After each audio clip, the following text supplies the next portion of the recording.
before passports, before border posts, before lines were drawn across maps. Africa was already home to thriving empires. Empires built not on fences but on relationships, not on walls but on movement. Imagine a world where identity came from culture, trade, and shared life, not from a stamped document. That's the story of Africa before colonial borders, a different idea of empire. When many people think of empires, they imagine strict boundaries, like modern nations. But African empires often worked differently. Power was fluid. Influence spread through trade routes, shared language, intermarriage, and respect for leadership. Territory mattered, yes, but connection mattered more. Instead of rigid borders, there were zones of influence. Communities could belong culturally or economically to an empire without needing a fixed boundary line. Trade, the real glue of empires. Take the vast Sahara Desert. Today it feels like a barrier, but for centuries it was a highway. Caravans crossed it carrying gold, salt, books, textiles, and ideas. Empires grew where trade flourished. The Mali Empire, for example, rose largely because it controlled trade routes linking West Africa to North Africa and beyond. Wealth didn't come from conquering land alone. It came from facilitating exchange.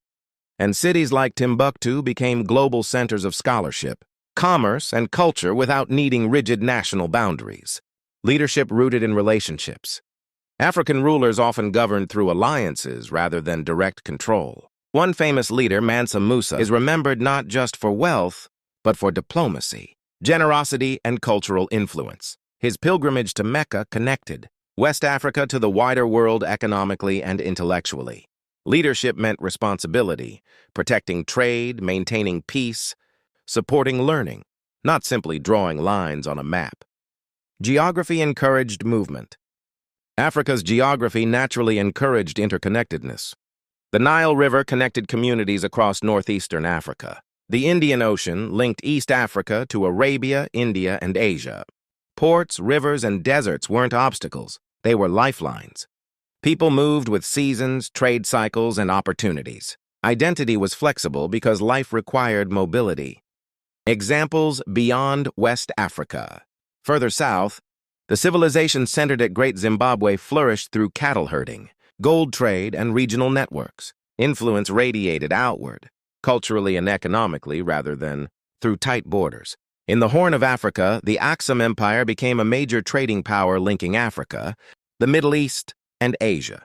Coins, architecture, religion, and trade shaped its reach more than fixed territorial limits. They influence without absolute control. Another powerful state, the Songhai Empire, expanded through military strength but still governed large areas indirectly. Its leader, Askia Muhammad, promoted scholarship, administration, and Islamic learning. Communities often maintained autonomy, as long as they contributed economically or politically. This flexibility made large multicultural societies possible, a culture over cartography. What truly unified these empires? Shared languages and trade dialects, religious networks, cultural traditions, economic partnerships, oral histories, and storytelling. Belonging wasn't defined by lines, it was defined by participation. You could live at the edge of an empire, yet still be culturally inside it. When borders finally came, the rigid borders most African countries have today largely emerged during European colonial rule in the late 19th century. These lines often ignored ethnic realities, trade routes, cultural ties, historical alliances, and the consequences still shape politics, identity, and economics today. Understanding pre-colonial Africa reminds us that borders are human inventions, not eternal truths, a human reflection. There's something deeply human about how these empires formed. They grew through trust, through exchange, through curiosity about other people. They show us that civilization doesn't always require walls. Sometimes it grows best through openness. Closing thought. Long before modern maps, African societies built complex worlds connected by trade, culture, learning, and shared humanity. Their legacy challenges us to rethink what power, identity, and community really mean.